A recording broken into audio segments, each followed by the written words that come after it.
여기 계신 세 분의 변호사님은 개인적으로는 제가 지난 3년 반 동안 벌여왔던 법정투쟁, 앞으로도 있어야 할 그 법정투쟁에서 든든하게 저를 받쳐주셨던 훌륭한 변호사분들이십니다. 이 좌중에 앉아 계신 우리 존경하고 사랑하는 우리 박주현 변호사도 마찬가지고, 그런데 이분들 덕택에 싸움을 지금까지 우리가 해올 수 있었습니다. 밑에서 있었던 훌륭한 토론회가 지난 선거에서 어떤 과정을 거쳐서 부정이 저질러졌는가를 풀어본 그런 토론회였다면, 지금부터 시작되는 한 분의 발표자와 두 분의 토론자의 이 토론은 앞으로 있을, 이제 곧 다가올 40 총선에서 똑같은 부정선거 의도, 시도를 막기 위해서 우리는 어떤 일을 해야 하는가에 초점이 맞춰진 그런 일이 되겠습니다. 우리 파이낸스 투데이에서도 기자님이 오셨고, 많은 그 언론인들도 또 계셔서 이게 잘 보도될 것으로 믿습니다. 순서는 우리 윤용진 변호사께서 발제를 해주시고, 두 분의 변호사님께서 토론을 해주시고, 다음에 사회 이 청중들로부터 궁금한 점이 있으면 거기에 대한 질문과 답을 듣는 질의와 응답 시간을 갖도록 그렇게 하겠습니다. 시간은 뭐 좀 우리가 짜임새가 있게 우리 김미영 원장님 같이 제 시간에 한번 끝내도록 노력을 할 텐데, 저는 약간 좀 유두리를 두고 한번 해볼 그런 생각입니다. 먼저 이 마이크를 존경하는 윤용진 변호사께 넘기겠습니다.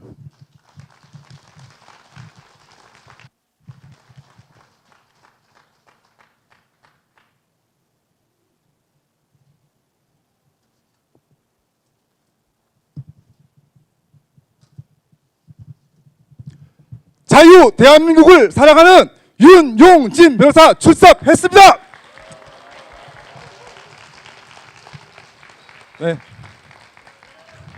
네.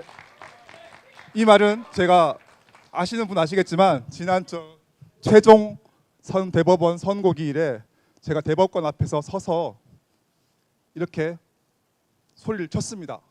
무슨 뜻이냐? 나는 자유 대한민국을 사랑하기 때문에 이 자리에 서 있다. 그런데 당신 대법관들은 과연 자유 대한민국을 사랑하느냐? 사랑한다면 어떻게 이렇게 재판을 할 수가 있느냐? 그런 제 정말 그 분노의 표현이었습니다.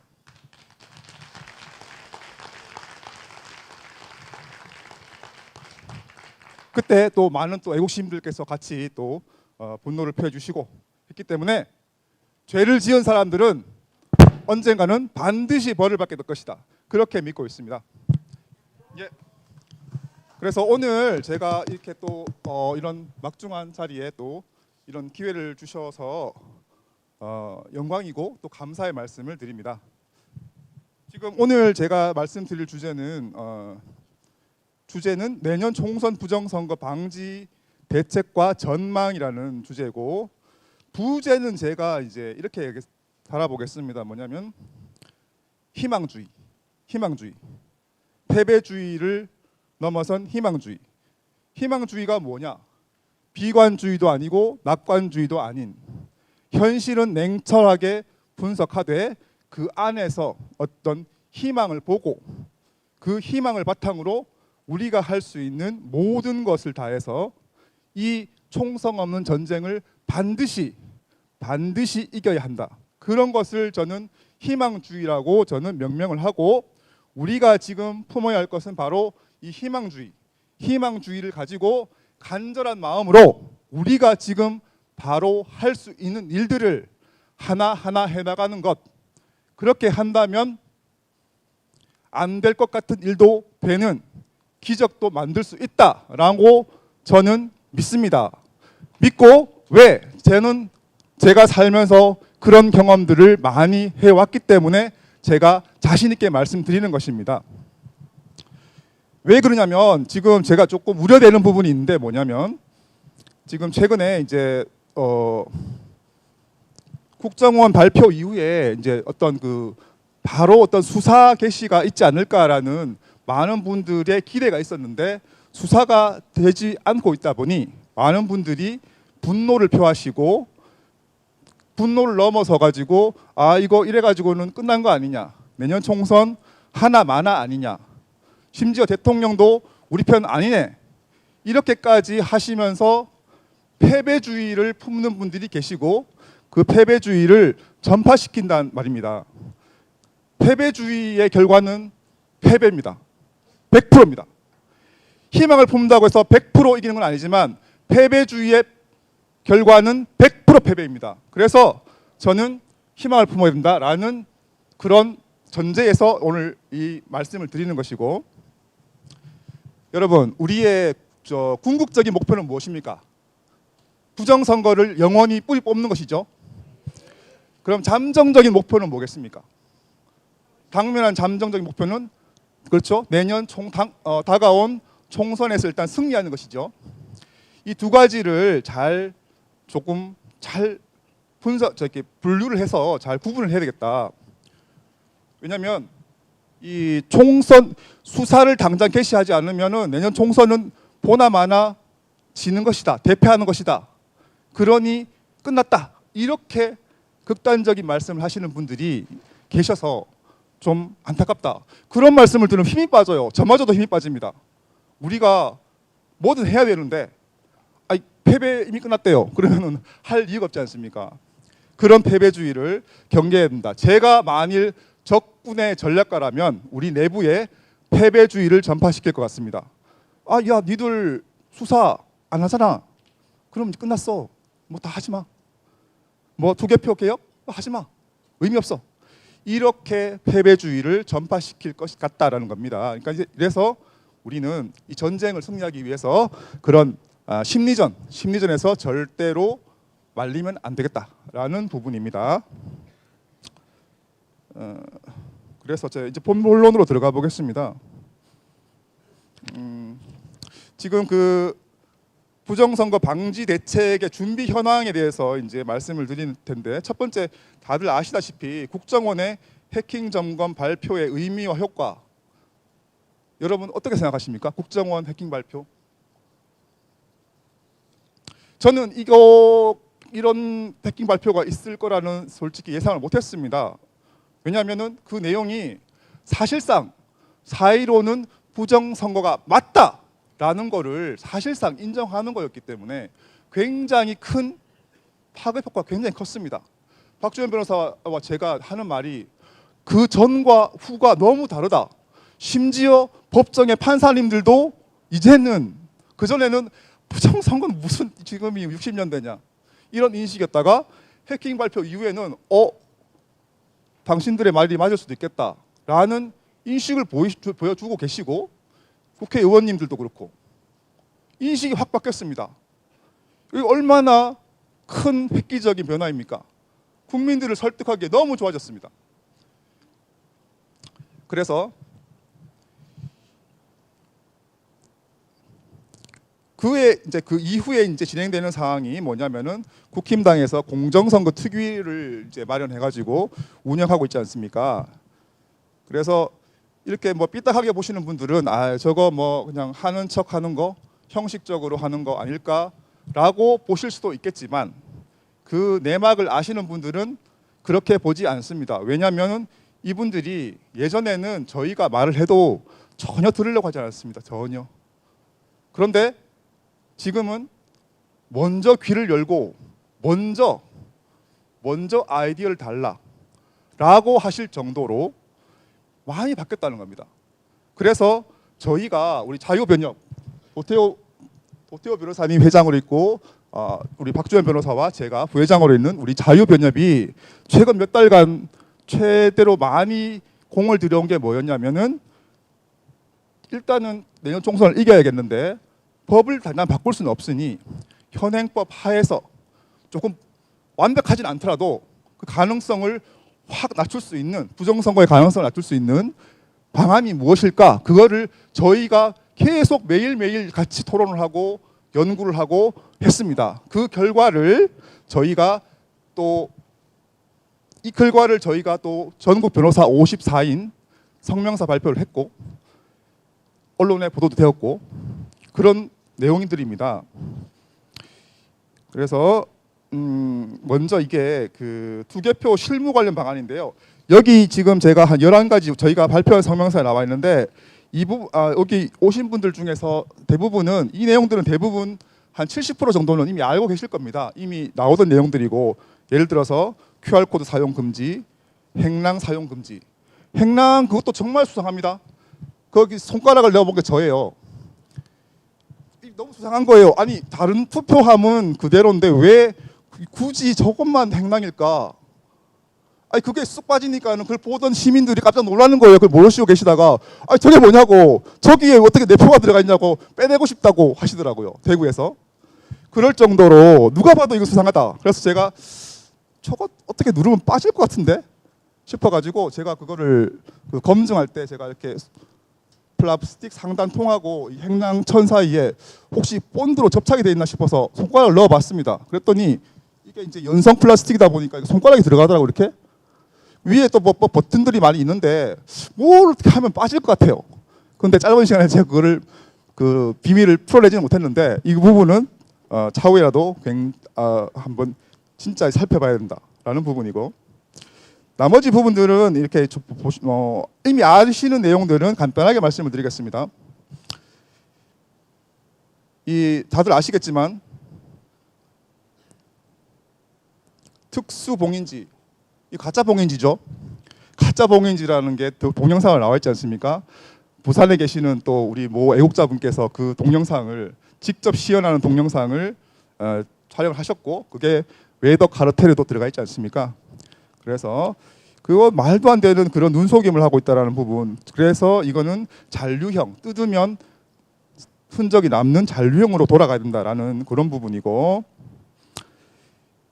이 부분이 또 저희가 아이디어를 낸 겁니다. 뭐냐면은 3번인데 사전투표 이게 문제가 많은데 사전투표 부풀리기가 어떻게 가능하냐면은 명부가 종이로 된 명부가 없고 인터넷상 온라인상으로만 확인을 하고 넘어가니까 부풀리기가 가능한 부분인데 어떡할까라고 하다가 저희가 논의를 하다가 그러면 좋다.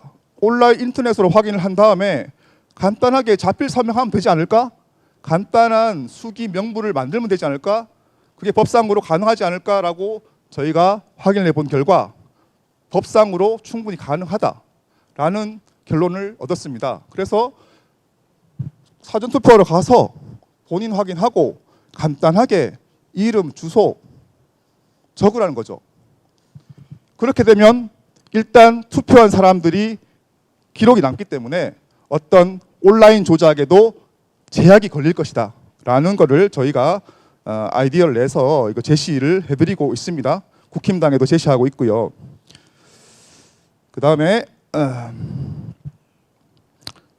뭐 선관위 제작도장이 아닌 사인을 날인하도록 해야 한다. 이 부분은 워낙 많이 알고 계시니까 법대로 해야죠. 이걸 말도 안 되는 자기들이 만들어 가지고 나눠주고 또 회수해가고 이게 무슨 사인입니까? 계약서를 작성하면서 네 도장은 내가 목도장으로 파갈게라고 해가지고 찍어라. 찍고 내가 또 회수를 해온다. 이게 말이 됩니까? 무효죠, 무효. 그런데 이 대법관들이 이걸 유효래요. 이런 대법관들 다 지금 그렇습니다. 무서운 벌을 받아야 될 사람들입니다. 그분들이 지금 버티고 있어요. 그분들이 지금 한 명씩 바뀌고 있죠. 이제 그분들이 바뀐 다음에는 좀 더 정부에서 어떤 조치가 가능하지 않겠냐. 지금은 대법원을 상대로 지금 해야 되는 부분이 있기 때문에 우리가 바라는 만큼의 그런 어떤 즉각적인 그런 수사라든지 그런 부분이 현실적으로는 쉽지 않은 부분이 있다. 대법원이 영장을 관련해서 영장이라든지 협조를 해줘야 되는데 대법원에서 브레이크를 걸어버리면 진척이 안 됩니다. 진척이. 그런 부분이 있기 때문에 대법관을 물갈이를 하고 어차피 내년에도 여러 명이 바뀌지 않습니까? 총선 이기고 대법관 물갈이하고 그 다음에는 진짜로 수사를 할 의지가 있다면 수사를 할 수 있을 것이다 라는 그런 생각을 하고 있습니다. 그리고 사전투표소 수를 줄이고 그 다음에 아무 데서나 할 수 있는 게 아니라 사전투표는 거소지 투표에서만 할 수 있도록 해야 한다라는 부분. 그리고 모든 사전투표함을 이동함이 없이 가능하다면 이동함이 없이 그 자리에서, 이거 중요합니다, 경찰관이 2인 이상이 감시하에 보관하되 개표 시까지 실시간 영상을 통해 전 국민에게 공개함. CCTV는 사실 눈속임이 얼마든지 가능합니다. CCTV는 눈속임이기 때문에 거기 속아 넘어가 안 됩니다. 절대로 안 됩니다. 그래서 제가 우리가 또 자유변협에서 또 방안을 논의하다가 제가 그랬습니다. 얽힌 실타래를 푸는, 복잡한 실타래를 푸는 거는 칼로 쳐내는 거듯이 좀 단순 무식하게 생각을 한번 해보자. 사전투표가 있고 개표시까지 며칠간의 기간이 있고 또 우편투표 이동 경로가 있는데 거기에 감시의 공백이 생기고 있기 때문에 거기서 어딘가에서 문제가 생기고 있다. 그렇다면 단순 무식하게 경찰관이 그러면 모든 투표함마다 24시간 교대로 지키게 하면 되지 않겠냐? 계속 따라다니면 거기서 어떤 인위적인 게 가능하겠느냐? 이 부분이 굉장히 중요할 사안이고 대통령과 행안부 장관님의 의지만 있다면 충분히 법상으로도 가능한 부분이다. 굉장히 중요한 부분이다라고 저희는 인식하고 있습니다. 이 부분을 그래서 저희가 국힘당이나 정부 쪽에 계속 건의를 드리고 있습니다. 그 다음에 이 부분도 중요합니다. 사전투표함을 개봉 전에 사전투표 참관인이 본인의 봉인지 서명이 맞는지 위조된 것은 아닌지를 확인하도록 해야 되는데 그런 게 없어요. 제가 대구에서 그 참관인으로 갔을 때 봉인지, 이게 투표함, 사전투표함 이렇게 봉인지가 있는데 난리가 났어요. 시작하자마자. 왜? 참관인 이름이 5명이 이렇게 쭉 있는데 필체가 똑같은 거예요. 똑같은 거예요. 누가 봐도. 그래서 난리가 난 거예요. 그래서 불렀어요. 집에 계신 투표 참관인을 불러가지고 이거 어떻게 된 거냐. 그 다음에 그 투표 관리관을 불렀어요. 공무원을. 그랬더니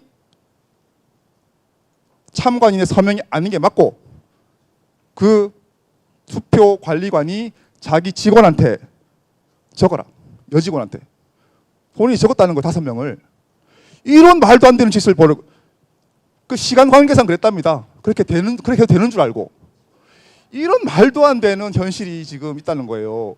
투표 관리관으로서 투표 참관인으로서 서명했으면은 개표할 때 와서 이거 내 글씨가 맞고 위조된 거 아닙니다. 라고 확인을 해야 되는 건데 그분은 집에 있고 그 확인도 없이 그냥 개봉 이런 현실이란 말이죠. 이런 것들을 반드시 바로잡아야 된다는 것입니다. 그 다음에 여기도 있죠. 사전투표함 이동 시 모든 경로에 참관인과 경찰 2명 이상이 대동하여 감시를 해야 된다라는 부분. 개표는 전면 수개표로 진행하되 모든 개표소마다 경찰관 2인 이상의 감시하에 개표를 진행하고 실시간 영상을 통해서 전 국민에게 공개하라라는 부분입니다. 여기도 경찰이 역할을 해줘야 된다. 안에서 개표하면서 안에서 무슨 이상한 가방을 들고 나오고 그런 거를 경찰관이 감시해야 된다는 겁니다. 현장에서. 의지만 있다면 충분히 가능한 부분입니다. 법상으로도. 그 다음에 개표 시에 또 중간 결과를 전산을 통해서 취합해가지고 수시로 발표하는 것을 금해야 된다. 각 개표 현장에서 수개표를 통하여 나오는 투표 결과를 아날로그 방식으로 취합해서 최종 발표해야 된다라는 부분입니다. 이것도 전산적인 그런 조작을 방지하기 위해서 중요한 부분이다라는 것이고 개표 완료 직후에 전국적으로 몇 군데를 무작위로 골라서 정확하게 투개표가 되었는지 여부를 감사할 필요가 있다라는 부분이고 마지막 이 부분도 굉장히 중요한 부분입니다. 정당 추천 투개표 관리관을 완전 물갈이를 해야 된다. 이분들이 자기들이 뭘 하러 왔는지 아무 생각이 없어. 와가지고 농담이나 주고받고 커피나 마시고 그러다가 그냥 아무 생각 없이 멍하니 있다가 집에 가가지고 수당이나 받고 이 말도 안 되는 그거는 이제 국힘당에서 그분들이 이제 평소에 이제 많이 애를 쓰시니까 어떤 그 배려 아니 뭡니까 수당 어떤 그런 식으로 한다고 하는데 그런 중요한 거를 그런 식으로 해서 되겠습니까? 전면적으로 물갈해야 되고 이거는 국힘당의 의지만 있다면은 해야 되고 할 수 있는 거기 때문에 우리가 강력하게 요구해야 될 것입니다.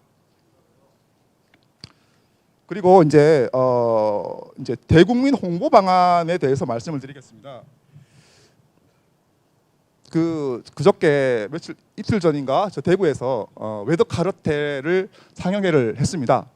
저희 공정과 상식 자유민주주의연대 조두현 교수와 제가 공동대표로 있는데 그 회원분들은 부정선거 투쟁을 계속 해오신 분들이기 때문에 잘 알고 있어요. 이미 봤고. 그런데 그 자리에는 우파시지만 부정선거에 대해서 긴가민가 하시는 분들이 여러분이 같이 보셨단 말입니다. 같이 보시고 나서 하시는 말씀이 와 이럴 줄 몰랐다. 말로만 들었는데 실제로 영상을 보니 충격적이다. 이게 정말 이런 일이 있을 수가 있구나. 화가 난다. 분노가 난다. 그리고 이게 또 잘 만들어졌기 때문에 몰입감이 있다. 라고 말씀을 하시는 거 보고 제가 굉장히 고무가 됐었습니다. 아, 지금 120만, 130만이 본 걸로 알고 있는데 이 웨더 카르텔을 200만, 300만, 400만, 500만까지 본다면 국민의 의식이 깨어나면 부정선거 수사 안 할래야 안 할 수 있겠습니까? 그렇습니다. 국민들이 깨어나면요 아무도 막을 수 없습니다. 그거는 국민들이 깨어나야 된다. 그런데 웨더 카르텔 그리고 오늘 또 오후에 있을 배추잎 투표지에 관련된 그 애니메이션 아주 잘 만들어졌기 때문에 우리가 할 일은 뭐냐면은 이거를 전 국민한테 퍼뜨리는 거 그거 굉장히 중요하다는 겁니다. 예. 이거를 어떻게 더 젊은 사람들한테 다른 국민들한테 퍼뜨릴까를 많이 같이 연구를 하고 제가 또 생각해본 아이디어는 그거죠. 젊은 사람들한테 이걸 전파시켜야 되는데 어떤 그 이벤트성으로 그거를 SNS나 단톡방에 공유를 해주면 거기에다가 작은 선물을 주는 방식으로 그렇게 예를 들어 있지 않습니까? 주점에 가면은 이제 그 소주 홍보 이벤트 같은 거 있지 않습니까? 그런 방식으로 작은 선물, 큰 선물 필요 없습니다. 작은 선물만 해도 그분들이 관심을 가지고 해주지 않겠느냐? 예, 알겠습니다. 예, 다 됐습니다. 예. 그래서 그리고 또 가능하다면 KBS에서 내년 1월쯤에 웨더 카르텔 다큐멘터리를 한번 방송을 해준다면 전 국민이 사전투표하면 안 되겠구나, 사전투표 엉터리구나라는 인식을 하게 될 것이고 그러면은 사전투표 하지 말자, 본투표하자. 그러면 사전투표하는 인원이 확 줄겠죠. 그렇게만 되어도 굉장히 어떤 부정선거의 토양이 많이 없어지지 않겠느냐, 줄어들지 않겠느냐 그런 인식을 가지고 있기 때문에 여러분들께서 다 같이 우리가 다 같이 힘을 모아서 KBS 지금 정상화됐기 때문에 KBS 사장님 구국의 심정으로 이 웨더 카르텔 그리고 오늘 있을 애니메이션 배추잎 투표지 애니메이션을 꼭 좀 방송해 주십시오라고 우리가 계속 요구를 해야 되겠습니다. 예. 일단은 예 여기까지 제가 말씀을 감사합니다.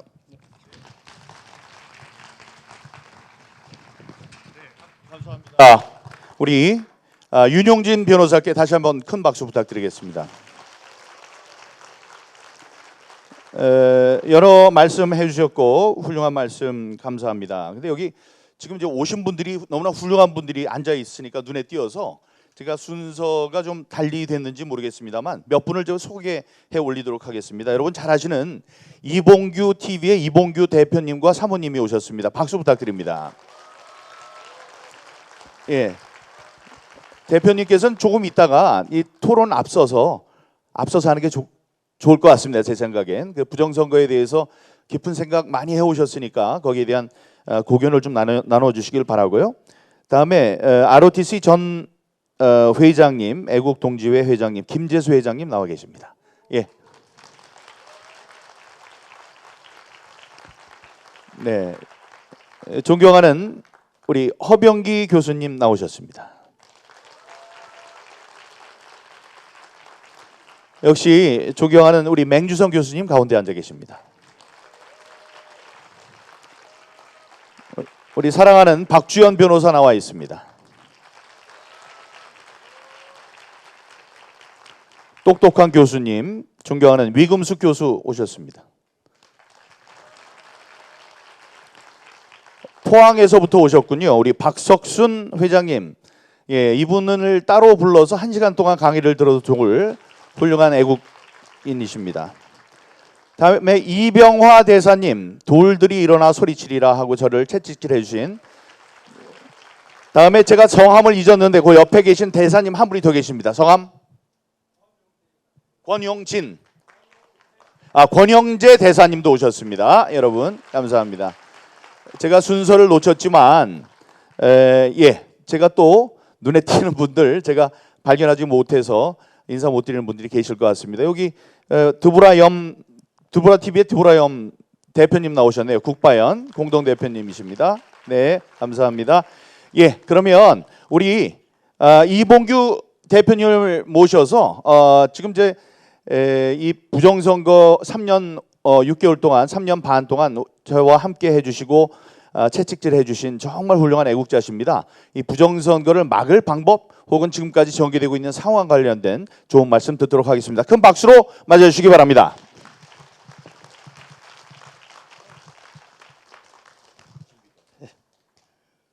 반갑습니다. 이렇게 휴일날 많은 분들이 와주셨네요.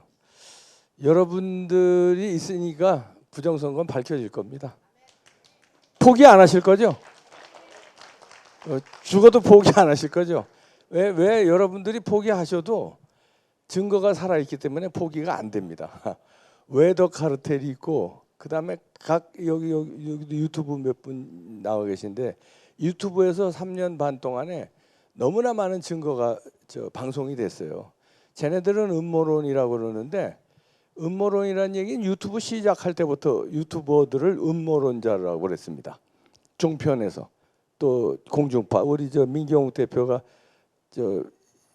계시던 KBS 이런 데서 음모론자로 뭐라는데 지금은 지네들이 유튜브에 그럼 지네들이 음모론자들이야? 지들은 그걸 하지 말아야죠. 지들은. 그리고 준석이 같은 애는 부정선거 없다고 단언하면서 유튜브가 음모론을 퍼뜨려서 그런데 지가 유튜브를 해요. 그리고 코인팔이라고 그랬어요. 코인팔이 하기 위해서 이제 유튜브로 부정선거를 얘기한대요. 그러니까 돈 벌기 위해서 부정선거를 얘기한다고. 그러면 지는 유튜브 하지 말아야지.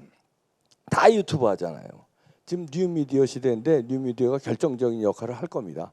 그 역사를 바꾸는 게 이제 저는 부정선거라고 보는데 그래서 저도 포기하지 않고 그날이 오면은 제가 영광의 면류관을 쓰려고 그러는 게 아니라 면류관은 민경욱 대표가 쓸 겁니다. 그렇게 여러분들이 쓸 건데 그 현장에 내가 비겁하지 않았다는 제 자존감 나만큼은 그래도 비겁하지 않았다. 보고도 못 본 채 하지 않았다. 손해 보면서 그걸 내가 싸우지 않았다는 비겁한 소리를 듣지 않기 위해서 저는 어제도 부정선거 얘기를 했고요. 주말에 나갈 결정적인 게 또 나옵니다. 녹화해서 나갔는데요. 뭐냐면 이제 짧게 얘기하겠습니다. 부정선거는 4월 10일 날 계획돼 있습니다. 이미 들어와 있고요. 증거가 나왔고요.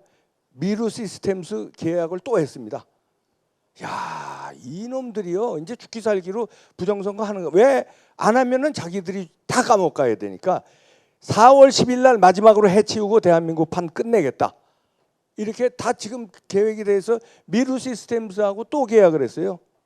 160억 원어치로 전자투표기를 교체하는 63% 민경욱 대표 몇 퍼센트로 사전선거 졌죠? 63대 36인데 그거는 공교롭게도 같은 퍼센트의 전자개표기를 바꾼답니다. 거기 160몇 억을 미루 시스템스에 또 발주를 했어요. 그 논란이 있는 미루 시스템 그건 하겠다는 거거든요. 그리고 여러 가지 이제 증거들이 나온 게 이제 저희 방송에서 한 게 있는데, 지난번 증거는 여기 윤영진 변호사나 여기 분들이 다 하시겠지만 우린 다 알고 있잖아요. 부정선거 여기서 안에 부정선거가 4.15 총선에 없었다 는 사람은 없을 거고, 여기에 긴가민가 하는 사람 손 들어보세요. 한 명도 없잖아요. 여기는 있었다는 건 이건 뭔 100%고, 그러면 우리는 어떻게 할 거냐? 막아야 될 거 아닙니까? 4월 10일 날 못 막으면 대한민국 끝나니까 쟤네들이 자꾸 이재명 대통령 됩니다. 자동빵으로 대통령 돼요. 민주당이 압승하면 의심의 여지 없이 그냥 이재명은 대통령 되는 거예요. 그러면 그 다음에는 여러분 상상하기 어려운 나라 이민 가시든지 아니면 뭐 이제 접신물에 코 박고 뭐 어떻게 하든지 그렇게 되면 안 되잖아요. 이제 싸울 거는 우리가 행동해야 된다. 그러니까 부정선거를 인식하는 거는 이미 단계는 지났고, 그건 뭐 사실이니까 이제는 어떻게 싸울 것이냐, 행동해야 돼요. 여러분들 한 분 한 분이 전화하셔야 됩니다. 그리고 이렇게 모이셔야 되고, 이런 모임, 그다음에 전화, 그다음에 댓글, 행동 안 하고 그냥 가만히 있으면요, 우린 지는 거예요. 어디다 전화해야 될까요? 어디다 전화해? 어디다? 이렇게 가만히 계시면 행동 안 하면 진다니까요. 어디다 전화해야 될까요? 대통령실, 국힘당, 예? 그다음에 선관위, 경찰, 검찰, 국정원, 신문사들, 조중동, KBS, MBC 전화할 때 너무 많아요. 그냥 땡기는 대로 그냥 아침에 일어나서 일과로 한 30분은 내가 전화 돌린다. 하시겠죠? 박수 친 사람들 안 하기만 해봐라. 진짜 합시다. 내일서부터 아침에 일어나면은 아침밥 드시고 그냥 한 30분은 내가 투자하겠다. 30분도 못 투자합니까? 그냥 생각나는 대로 전화해서 싸웁시다. 왜 취재 안 해, 이놈들아? 왜 수사 안 해? 이거를 전화로 한 30초만 얘기하세요. 소리 지르고. 그게 예를 들어서 KBS에 하루에 300통, 500통이 그런 항의 전화가 온다고 합시다. 그럼 뒤집어져요. 여러분들이 뒤집어 놔야 돼요. 이제 가만히 참고 있으면 안 됩니다. 하시겠죠? 합시다, 여러분. 네. 네, 예, 언제나 유쾌하게 우리의 싸움을 지휘해 주시는 우리 이봉규 박사님이셨습니다. 제가 언제 어느 교회의 지역의 행사에 갔었는데 그 목사님이랑 악수를 하고 이러고서 이제 앉아 있었습니다. 잘 보이는데 앉아 있었어요. 잘 보이는데. 근데 이분이 나가서 이제 귀빈을 소개하겠습니다 이러면서 뻔히 하면서 저를 빼놓더라고요. 그래서 내가 너무나 슬프고 속이 상했었어요. 근데 나중에 이분이 막 달려와가지고 자기가 잊어버렸다고. 이게 너 이럴 줄 몰랐는데 좀 근사하게 하려고 그랬는데 잊어버렸다고 그랬는데, 안 하면 큰일 날 분 한 분이 계십니다. 조성환 교수님. 죄송합니다. 여기 제일 위에다 이름 써놓고. 예, 감사합니다. 다음에 이영학 목사님도 저 뒤에 계시네요. 이영학 목사님 박수 부탁드립니다. 말씀은 조금 이따가 제가 여쭙겠습니다. 이제 흐름이 끊어지면 안 되니까 이미 끊어진 점이 있습니다만, 윤용진 변호사가 많이 그 말씀을 해주셨습니다. 이름을 패배주의에서 벗어나자 우리 이제 승리를 꿈꾸고 낙관적이어야 한다, 이 말씀을 해주셨습니다. 그 제가 얘기해 온 게 있죠. 희망이 있어 싸우는 것이 아니고 싸워야지 희망이 생기기 때문에 우리들은 싸워온 것입니다. 그 희망의 등불이 막 꺼지려고 했었지만 우리가 싸울 때만 그 희망의 불길이 타올랐었습니다. 거기에 대해서 이야기를 많이 해주셨는데요. 먼저 우리 토론자이신 우리 권오용 변호사님께 마이크를 드려서 토론을 청해 듣도록 하겠습니다. 말씀하시죠. 네. 앉아서 하셔도 되겠고 서서 하셔도 되겠습니다. 네.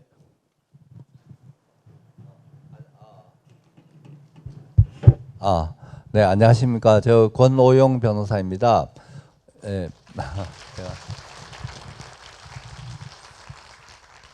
예, 윤 변호사님도 그동안 오랫동안 그 부정선거 이거 보시고 이제 나름 이렇게 굉장히 구석구석 이런 이제 말씀을 주셔서 감사하고요. 저는 이제 조금 이 분명히 저도 원래는 이 부정선거라는 걸 전혀 알 수도 없었고 상상을 못하는 일이었는데 이게 재판하다가 이것저것 보고 하니까 이거는 정말 충격이었거든요. 저도 그냥 착실하게 그냥 공부해가지고 대학 들어가고 사법고시 보고 뭐 검사 생활도 하고 또 변호사 생활도 하고 했지만 뭔가 그래도 사람들을 이게 국가가 많은 사람들이 움직이는 이런 게 움직이는 거는 뭐 공직에 대한 우리가 신뢰가 있고 그분들이 자기 역할을 해주기 때문에 우리 그래도 자기 일 열심히 하면 그냥 뭐 굉장한 성공은 아니더라도 뭐 크게 불안하지 않게 살아가는 우리 국가 사회를 믿고 살아갔는데 제가 이거 선거 재판하고 보니까 너무너무 이게 뭔가 책임 맡은 사람들이 책임을 다하지 않을 뿐만 아니라 거짓말을 하는 게 그게 지금 선관위 그 이런 조직이거든요. 그러니까 내년에 선거를 이 선관위 그 부정선거를 한 그 조직 그 사람들이 그대로 하는 거는 너무너무 어리석은 것 같아요. 이분들 하면 이미 전과가 있는 사람이고 이미 범죄로 해가지고 처벌받아야 될 사람이고 제가 놀란 게 이게 민경우 의원님 주로 재판 담당하고 봤는데 이 장부를 전부 새로 다 만들었어요. 그 선거 할 때 그 장부가 여러 가지 장부가 굉장히 많거든요. 이게 우리나라 체계가 뭐 제도가 굉장히 허술하고 사전 선거 허술한 것도 있지만 그래 그 나름대로 뭔가 이렇게 이 부정이 안 일어나게 뭐 정확하게 하려고 나름대로 자기네들 체계를 다 만들었는데 서류 자체를 전부 다 조작을 하고 도장을 그냥 그냥 일률적으로 그냥 한 도장을 찍어서 제가 선관위원 하는 그 친구 같은 변호사한테 이렇게 물었거든요. 근데 그 친구들은 관심도 없어요. 그러니까 선관위원들이 자기 도장 찍어야 될 자리를 자기가 찍지 않는 것 같아요. 보니까 도장이 전부 똑같은 도장으로 다 찍고 새로 만들어진 장부고 또 투표관리관 그 도장도 그 관리관이라는 거는 되게 행정 공무원들인데 자기가 그 도장을 찍어야 될 사람이 자기가 찍은 줄도 모르고 그리고 나중에 보면 다 그냥 새로 만들어가 다 찍고 투표지를 새로 만들고 장부를 새로 만들고 뭐 선관위 그 선거인 명부 제가 전에 뭐 130 몇 세가 최고령이었는데 190 몇 세도 명부에 기록이 돼 있어요. 그리고 한 주소에 막 40명, 50명씩 막 등록을 해놓고 행방불명자도 등록을 해놓고 도대체 이게 국가 사회에 이 선거라는 데 가면 그리고 법관들이 재판을 할 때 자기네들 눈이 있고 다 귀가 있고 저희 이제 사실 민경우 의원님한테 참 죄송한 게 나름대로 우리 이제 최선을 다했다고 생각하지만 뭐 최선이라고 얘기하면 좀 부끄러운 점도 많죠. 놓친 것도 많고 좀 더 성실하지 못한 거 많은데 근데 그렇게 했어도 안 될 게 이분들은 아예 이걸 밝힐 생각이 없는 사람들이 재판을 하고 있는 거예요. 그러니까 밤새 이제 투표지를 보니까 투표지가 너무 이상하고 저는 항상 이 투표지 전부 다 100% 바꿔치기 된 걸 지금도 그렇게 생각하고 뭐 하는 게 확인이 된 내용이거든요. 어떤 법관이 밤새도록 이렇게 투표지를 이렇게 보는 거에 비춰가지고 자죽이 하나도 없어요. 흔적이 없는 투표지를 본인이 밤새 그걸 세고 있으니까 처음에는 자기도 제가 뭐라고 지적을 하니까 좀 꺼려하다가 자기가 전등불에다가 투표지를 비춰보는 거예요. 이런 자죽이 없는 투표지를 감정을 의뢰를 했더니 또 나중에 자죽을 만들어 가지고 이게 자기 투표지 저표에 있다 이렇게 감정을 내버리고 그러니까 이게 대한민국이 진짜 어떻게 돼요? 검사는 수사를 안 하고 경찰도 조사를 안 하고 안 하는 걸 당연하다고 생각하고 정치인들은 자기네들은 또 부정선거라고 당당히 외치는 사람 한 명도 없고 뭐 이렇게 모든 구석구석이 이렇게 이렇게 속이고 있고 재판을 새로 걸었는데 아예 진행을 안 합니다. 요즘은 작년에 지방선거 구청장 후보가 본인이 차점으로 400몇 표 차이고 선거 소송을 제기했는데 무효표가 2천 몇백 표가 있어서 그것만 세워도 확인을 해줘야 될 거 아니에요. 근데 내가 당선됐다고 주장하면서 선거를 했는데 표를 안 보여주고 장부도 안 내놓고 선관위가 이렇게 한데도 그냥 지나가 버리고 이런 상황이거든요. 야, 그래서 이거 이대로 가면 이거는 정말 아까 이봉규 대표님 말씀하셨지만 자존심이 상하고 옛날에 저도 뭣도 모르고 진짜 5.17 때 막 서울역 앞에 가서 대면도 하고 이런 거는 우리나라 법 질서대로 하라 이런 이제 뭐 민주주의 하자 이런 걸 가지고 우리가 살아왔고 그걸 프라이드로 하고 검사할 때도 뭔가 힘들고 어렵지만 사회 정의 국가 질서를 유지한다는 이런 프라이드로 살아오고 변호사도 나름 그렇게 양심을 지키면서 법 질서를 존중하면서 이렇게 살아왔는데 아니 이거 이 선거판에 되면 이거는 어떻게 이럴 수가 있습니까? 이거는 정말 너무하거든요. 그래서 야 그리고 그러니까 제가 이제 그 내년 부정선거 대책은 왜냐하면 거짓한 사람들은 바꿔줘야 그 선거 관리한 사람을 거짓을 하고 부정을 저지르고 그 사람은 부정을 저지르기 위해 그 자리에 있는 사람들을 그대로 안 바꾸고 그대로 두면 그 선거는 우리가 믿을 수가 없는 거거든요. 일단 선관위 그 중요한 요직을 다 바꿔줘야 뭔가 우리가 믿고 선거를 하는 거지. 그것도 안 바꾸고 그 부정하고 범죄하고 그냥 현장에서 그냥 범죄하는 걸 막 그 동영상으로 찍어 112에 신고해도 경찰이 한번 와보지도 않고 나중에 조사해도 없고 나중에 또 우리가 그 민경 의원님 대표 그 소송하신 거기에서도 아니 QR코드 쓰지 말라고 아니 QR코드는 법에 바코드 쓰라고 돼 있어서 그걸 계속 너무 명백하니까 주장했더니 중간에 슬 판례를 남겨놓는 거예요. 대법원에서 다른 재판에서 도대체 이렇게 그냥 법이고 뭐고 다 무시되고 그러면 그 사람들을 바꿔줘야 정말 선거를 방지하려는 사람 재판을 제대로 하려는 사람 이런 사람들을 바꿔줘야 나라가 바르게 서지 그 사람들 그대로 두고 나라를 어떻게 우리가 믿고 살아가겠습니다. 그래서 저는 인적인 그 교체와 청산 이게 굉장히 중요하다. 내년 선거를 앞두고 이렇게 생각을 합니다. 제가 마치기 전에 한 가지 그 인천에 그 제물포고등학교라고 있거든요. 저도 이제 인천 출신은 아니고 고향은 경북인데 제물포고등학교 전 그 길영희 교장 선생님이 계셨거든요. 이분이 그 한 게 무시험, 무감독 시험이라는 걸 제물포고등학교 전통으로 만들어놨어요. 그래서 제물포고등학교 학생들은 다 감독 없이 시험을 보거든요. 커닝을 안 하는 걸 그냥 원칙으로 하는 거예요.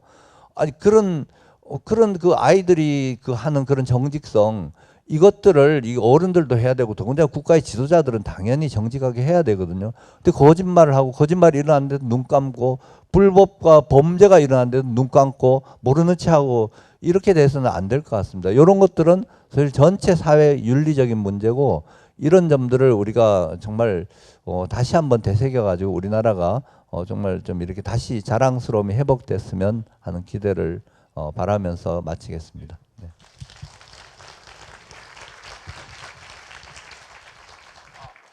넣어주세요. 사회자 마이크를 꺼주면 어떻게? 올라가 있어요.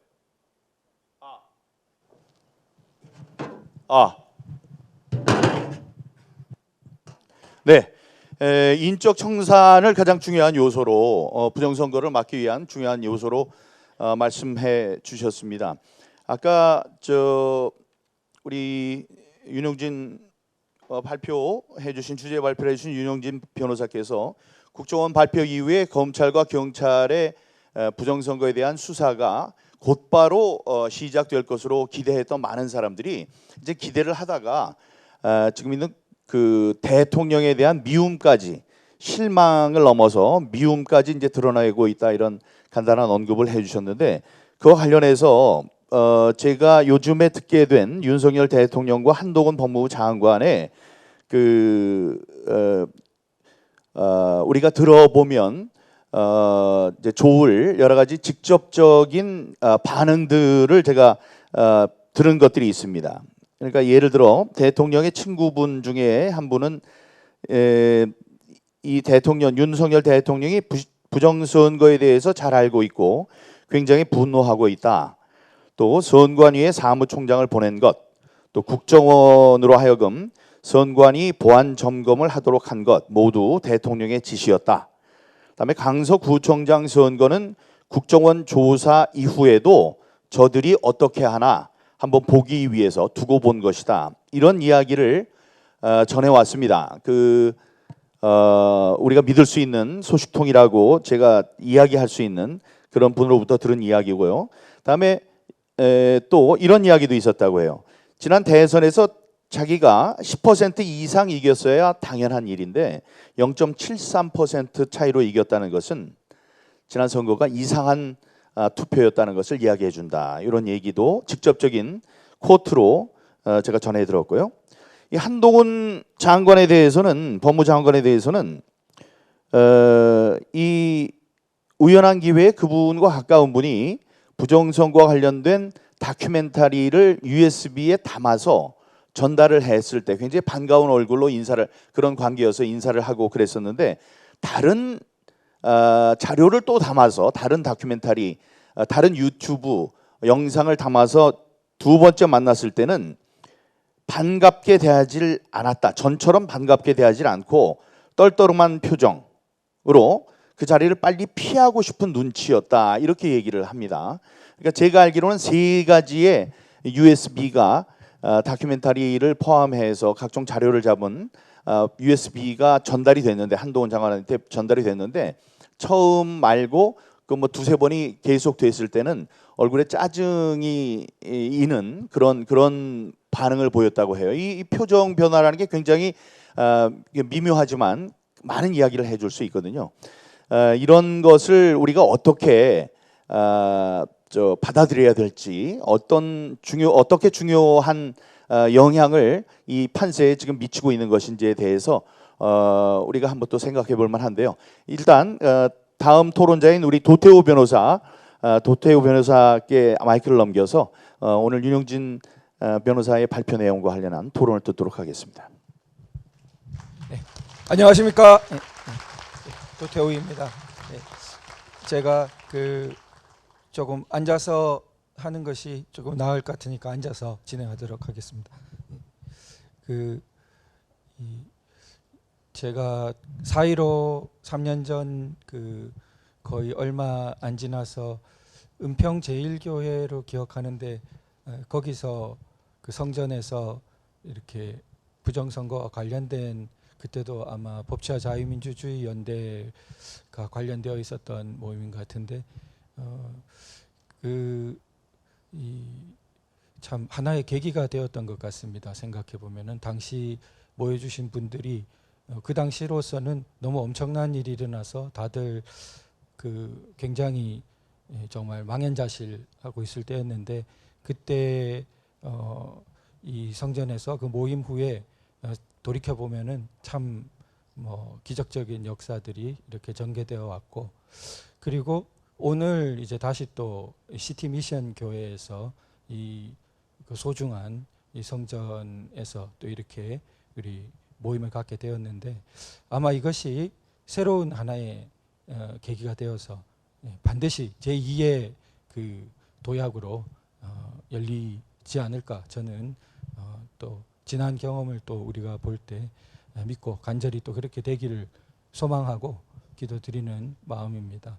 그래서 우리가 그 현황을 하나 소개드리면은 며칠 전에 제가 이 통보를 받고 아직 발표를 못 하고 있는데 우리가 관심을 갖고 있었던 파주 경찰서 그 사건에서 이 경찰이 또 마음대로 불송치 결정을 내리고 터무니없는 그 불송치 이유를 적어가지고 그렇게 통보를 해왔습니다. 근데 이제 즉각 이 신청서를 접수시켰습니다.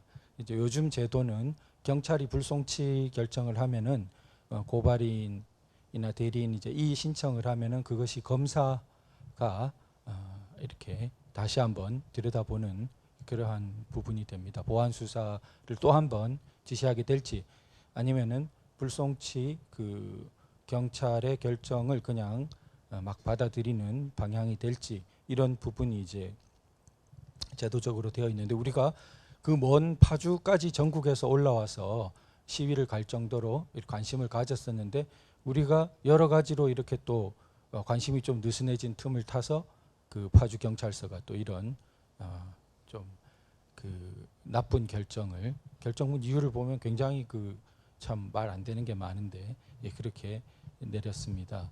우리가 그 다시 한번 관심을 더 갖고 그 고양지청이죠. 관할하는 고양지청 아까 이제 그 전화 이야기도 나왔는데 고양지청은 굉장히 중요한 전화 포인트가 될 것 같습니다. 고양지청에 굉장히 이 파주 경찰서 말도 안 된다 이런 부분들 좀 항의해 주시면은 감사하겠습니다. 우리 그 오늘 주제에서 그 희망주의라고 윤영진 변호사님 말씀하신 희망주의를 가지고 우리가 아무리 상황이 나빠 보여도 지금 최선으로 할 일이 뭐겠는가 이것을 이제 한번 찾아보자.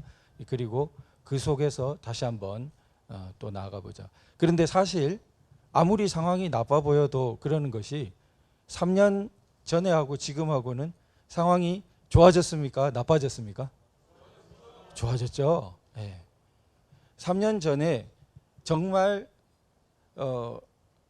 다른 사람들이 빨리 깨어날 거라고 생각한 분도 계셨지만 그 쉽게 안 그런다는 거 벽으로 많이 몸으로 많이 느끼셨을 겁니다. 그때는 그야말로 소수의 일찍 각성된 사람들에 가까웠습니다. 그런데 지금은 어떻습니까? 저는 특히 대구 지역에 있기 때문에 거의 상당수의 사람들이 이 부정선거 부분에 대해서 열려 있고 지금은 제도권에서도 상당히는 비교할 수 없는 정도입니다. 그렇지만 지금 파주경찰서 불송치 결정이 보이듯이 뭐 터무니없는 결정을 또 내리고 그렇게 아직도 그쪽의 저항도 만만치 않다는 것을 우리가 확인할 수 있는 그런 시점이라고 생각됩니다. 그럴수록 우리가 이제 현명하고 지혜롭게 이거를 잘 이제 뚫고 나가야겠다 이렇게 생각을 하는데요. 우리가 그 제도 개선 그러니까 법을 지금 현재 현실적으로 더불어민주당이 저 가짜로 얻은 의석을 가지고 입법 독재, 의회 독재를 휘두르고 있기 때문에 법을 바꿔줄 리가 만무하죠. 그런데 사실은 그 부정선거의 문제는 위헌 정당이 아니라면은 합법적인 정당의 문제라면은 자기가 어느 정당을 선호하느냐 또 자기 후보가 무소속도 있을 수 있고 자기가 선호하는 후보가 어떤 후보이냐를 뛰어넘습니다. 그렇죠? 네, 그것과 관련이 없는 문제입니다. 자기가 정말 자유민주주의 헌법 질서를 따라 살고자 하느냐라는 문제이지 내가 그것이 위헌적이고 위헌적인 정당이 아닌 다음에야 근데 이제 요즘 우리나라에는 위헌적인 모습을 보이는 정당이 꽤 보이기 때문에 문제가 됩니다만 그런 문제이기 때문에 자, 이 층위를 우리가 잘 간직하고 제가 이 말씀을 드린 이유는 이게 밖에서 우리 한 분 한 분이 여기는 이제 엘리트 전사시기 때문에 우리 엘리트 전사분들의 사상 무장이나 그 이론 무장이 투철해야 되기 때문에 제가 말씀을 드리는 건데 이 부정선거 문제나 공정선거 제도 개선 문제를 접근할 때 내가 국힘당 지지자다. 당신도 국힘당 이런 쪽의 문제로 접근할 필요가 없다는 것이죠. 저 사람이 어떤 이유로건 지금 현재 민주당 혹은 정의당도 좋습니다. 그렇다 하더라도 야 선거는 공정해야지 라는 문제로 접근할 수 있다는 것입니다. 자, 그러면은 그 선거를 그러면 이론적으로 우리가 무장을 해야 되는데 선거 복잡해 보이고 법률도 막 복잡해 보이지만 제가 이제 크게 세 단계로 선거를 구분해 보면은 투표하는 단계가 있고 그게 이동하는 단계가 있고 개표하는 단계가 있습니다. 쉽죠? 네. 투표하고 이동하고 개표합니다. 그런데 이동을 안 하면 좋겠죠. 그게 우리가 당한표에서도 봤듯이 이동을 안 하면 이 세 가지 중에 하나가 단순화되어 버립니다. 그러니까 저도 최근에야 들었는데 세금 포탈이나 이렇게 탈세를 못하게 하는 가장 단순한 방법 중에 하나는 세금 제도를 엄청 단순하게 만드는 것이라고 합니다. 세금 제도가 단순할수록 탈세하기 어렵고 부정을 저지르기 어렵다고 합니다. 바로 같은 이치가 선거 제도도 단순할수록 그걸 부정을 저지를 우려가 적다는 것이죠. 그러니까 선진국이 오히려 원시적으로 보이는 단순하고 아날로그적인 방식으로 선거를 하려고 하는 그러한 부분이 있지 않을까. 참 역설적이지만 그런 생각이 듭니다. 근데 우리는 현재 법을 바꿀 수 없기 때문에 이게 투표하고 이동하고 개표하고를 전제로 우리가 한번 살펴보고요. 요 세 가지에 조금 더 해보자면은 두 가지가 더 붙는데 그건 뭐냐면 선거할 때 우리는 장비를 씁니다. 이것도 장비를 안 쓸수록 좋은데 우린 장비를 씁니다. 이것도 이제 또 부정이 가미되는 요소죠. 그게 이제 하나가 더 붙고 이 장비를 쓰는데 이걸 장비와 도구들을 어떻게 하느냐. 그 다음에 다섯 번째로 이렇게 하도 난리를 치니까 우리는 감시나 감사를 잘해야 되는데 이거 어떻게 할 거냐. 그래서 총 한 5개의 영역 정도가 우리가 생각할 수 있는 대응을 치밀하게 고민해 봐야 되는 영역이 아닐까 이렇게 생각됩니다. 먼저 이제 투표 부분을 보면은 우리가 잘 알고 있듯이 당일 투표 부분은 좀 문제가 덜하고 사전 투표 부분이 아주 문제가 많기 때문에 우리는 사실 사전 투표를 폐지하고 옛날식의 신고한 부재자 투표로 돌아가고 싶습니다. 그렇지만 법이 그렇게 못하도록 하고 있어요. 사전 투표를 완전히 법을 바꾸지 않은 한은 법을 해석해 볼 때 사전 투표를 폐지할 수 없도록 법이 지금 되어 있습니다. 이틀 하냐 하루 하느냐는 그거는 법에 정해져 있지는 않습니다. 우리는 하루로 해줬으면 좋겠는데 어쨌든 이 사전 투표 자체는 없앨 수가 없다. 그렇다면은 사전 투표가 있다는 걸 전제로 그럼 그 사전 투표에서 우리가 어떻게 대처하느냐. 그 아까 전에 말씀이 나왔지만 가장 크게 그 유령 투표 표가 부풀려진다. 문제가 되는 것이 아무도 전산화되어 있는 그 사전 투표의 명부를 보지 못한다. 제대로. 심각한 문제죠. 근데 그걸 또 보여달라고 해도 보여주지도 않기 때문에 자 그러면은 이거 어떻게 대비할 거냐 해서 가장 첫 번째는 현행 법이 있음에도 안 지키는 것이 있습니다. 그게 가장 첫 번째고 약한 골입니다. 저들의 변명이 제일 안 통하는. 그래서 만약에 어떤 분이 투표 제도 개선을 가지고 우리가 이야기를 나누게 될 때 원싱이라는 그런 책도 유행하죠. 한마디로 너 하나만 말해봐라. 하나만 개선할 걸 말해봐라. 그럼 저는 이걸 추천하고 싶은데 그건 뭐냐면 법에서 도장을 찍기로 되어 있다. 그런데 법에서 진짜 도장을 찍기로 되어 있는데 인쇄 날인해가지고 나오는 거를 법 문하고도 안 맞는 거를 계속하고 있다. 그것을 말씀드리고 싶습니다. 그것은 법대로 하라는 것이기 때문에 굉장히 설득이 쉬운 부분이고 우리의 주장은 강력해지고 저들의 반대할 여지는 굉장히 줄어드는 부분입니다. 그래서 그것도 개인 도장을 각각 들고 와서 찍어라. 그러고는 찍은 다음에 자기가 가져가 버려야죠. 선관위 줄 이유도 없고.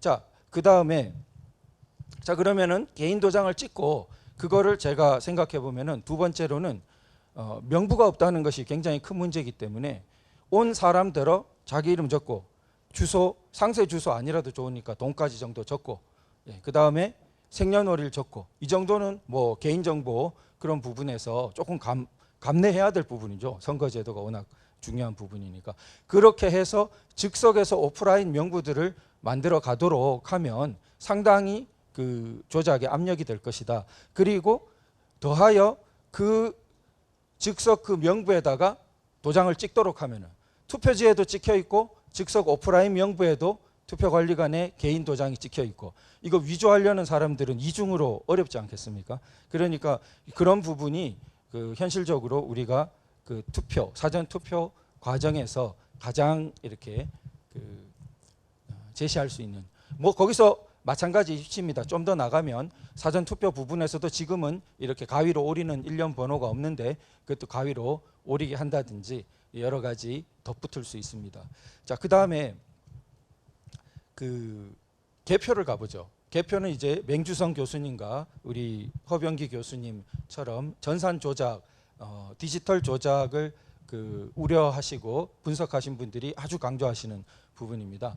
그러니까 여기도 이것은 법과는 관련이 없는 부분입니다. 그러니까 그냥 관행상 이렇게 해오고 있는 부분이기 때문에 그 부분을 어떤 그 정부와 정부에 연결된 선관위의 행정적인 그런 그 운영 방식이기 때문에 바꾸면 얼마든지 바꾸려고 의지를 가지면 가능하니까 여기에 대해서 우리가 여론을 크게 일으켜야겠습니다. 극단적으로는 뭐냐 하면은 중간 집계를 마음대로 못하도록 하는 것입니다. 그러니까 중간 집계를 마구 발표해 버리는데 중간 집계 발표를 우리가 확인할 방도가 잘 없습니다. 막 그 전국적으로 막 특히 총선은 전국적으로 막 올라오기 때문에 중간 집계의 진정성을 누구도 잘 확인하지 못합니다. 그러니까 이 중간 집계 부분을 마구 발표하지 못하도록 하고 아날로그 방식으로 거기 그 개표소마다 취합을 해서 전체 총합을 다시 아날로그 방식으로 총합해서 그럼 총계가 되면은 총계를 확인받고 이제 그때 당선자가 누구다. 다만 그러면은 선거 방송 어떻게 합니까? 지루한데. 그렇죠?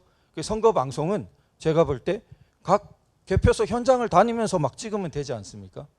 각 개표소 현장을 다니면은 개표소에는 지금 현재 요 한 개표소에서 어느 후보가 어떻다 정도는 그 개표소의 총계가 나와 있지 않습니까? 그런 방식으로 뭐 답답할 수는 있겠지만 우리가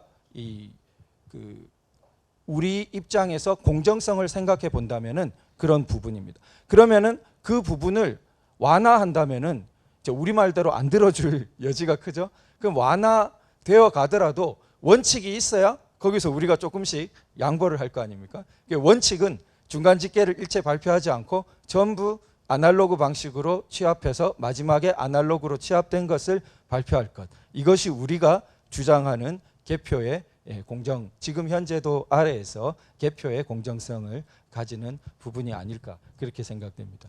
그다음 이제 중간 부분이 이동인데요.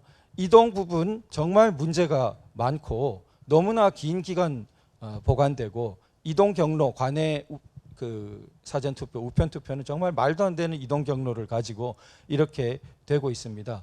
우리 마음 같아서는 일체의 그런 관내 사전 투표도 못하게 하고 그 있는 자리에서 투표하면 투표함 불이동 원칙으로 하기를 바라지만 투표함 불이동 원칙이 우리가 생각하는 가장 최상의 원칙인데요. 그래서 사실은 우리는 이동 안 하는 것이 가장 큰 원칙입니다. 그러니까 사전투표소에서 그대로. 그러나 지금 현재 관내 사전투표를 남겨놓고 있으면 우편투표는 어떻게든 이동이 일어나게 돼 있지 않습니까? 그 부분 저는 사실 우편투표도 딴 지역에 간 것도 그 자리에 놓고 집계하기를 바랍니다만 그렇게 못한다 했을 때 이동이 발생한다면은 그건 이제 아까 윤영진 변호사님 말씀하신 것처럼 철저하게 경찰관을 붙여서라도 모든 과정, 지금은 전혀 그렇지 않습니다. 우체국 들어가면은 따라오지 못하게 한다든지 이런 식의 너무 빈틈이 많은데 절대 한 곳에 감시자 없는 빈틈도 없게 한 곳이라도 생기면은 그게 다 모든 구멍이 되니까 절대 빈틈이 없도록 각 경찰 이 인력이 따라 붙도록 물론 우리 시민 감시단도 붙으면 더 좋죠. 플러스 알파로 그렇게 그 이동 부분을 생각할 수 있지 않을까 생각합니다. 이게 이제 투표, 그 다음에 개표, 그 사이에 이동 이런 체계고요. 그거를 다시 한번 이제 나머지 두 개가 있다면은 장비와 도구 부분인데 장비 부분은 우리는 장비를 안 썼으면 좋겠죠. 그런데 사전 투표가 없어지지 않는 한은 사전 투표 발급기는 있게 되어 있습니다. 안 쓸 수가 없는 거죠. 그러니까 사전투표 발급기라는 건 반드시 전제되게 돼 있는데 지금 아까 이봉규 대표님 말씀하신 것처럼 미루 시스템즈에 주문해 가지고 알고리즘도 새로 했다고 그러고 저도 아주 걱정됩니다. 그 부분이.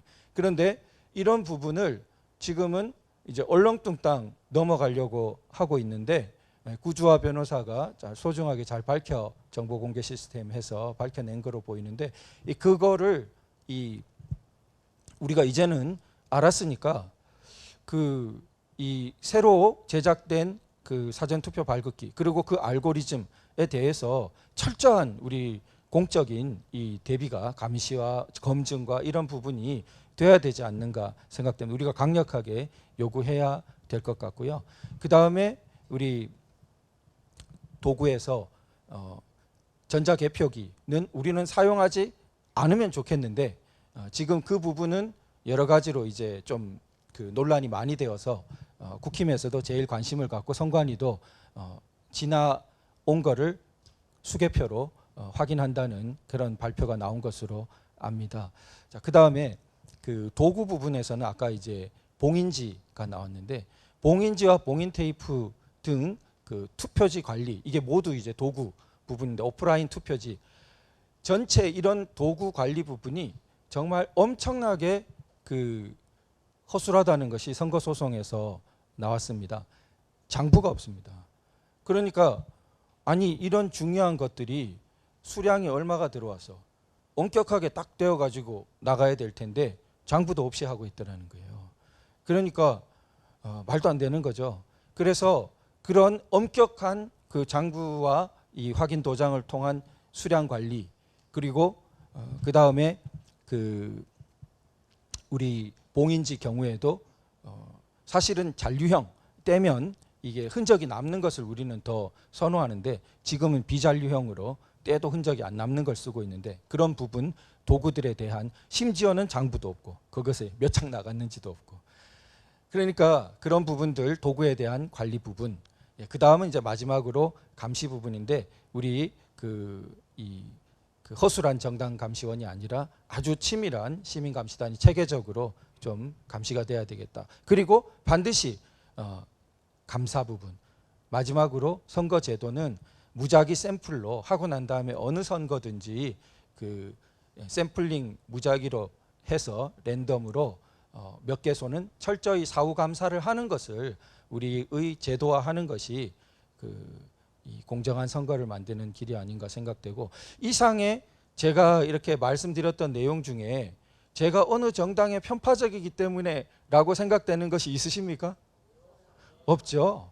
네, 이거는 그러니까 이거 우리의 대화 상대방이 무슨 정당을 지지하고 무슨 후보를 지지하건 간에 공정한 선거를 더 만들어 가자, 더 공정한 시스템을 가자 한다면은 동의를 해야 맞는 것이고 그렇다면 국민적인 여론이 이렇게 더 끌어올라서 이것이 보다 제도화되고 앞으로 더 발전해서 갈 수 있도록 하는 계기가 됐으면 좋겠습니다. 감사합니다.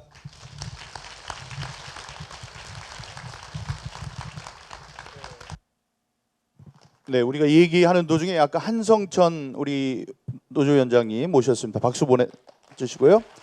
여러분, 저 뒤에 보면 우리의 보배 같은 존재 까뿌까가 있습니다. 까뿌까 박수 한번 보내주십시오.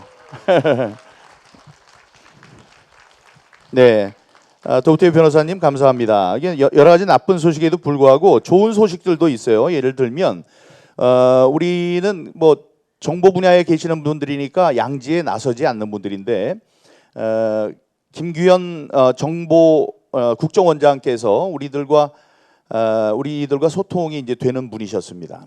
그런데 그분이 뭐 내부 권력 다툼 이런 것 때문에 경질되셨죠. 뭐 사표를 냈고 이제 수리가 됐습니다. 그런데 그 뒤의 후임으로 지금 조태용 현재 안보실장 굉장히 높은 분입니다.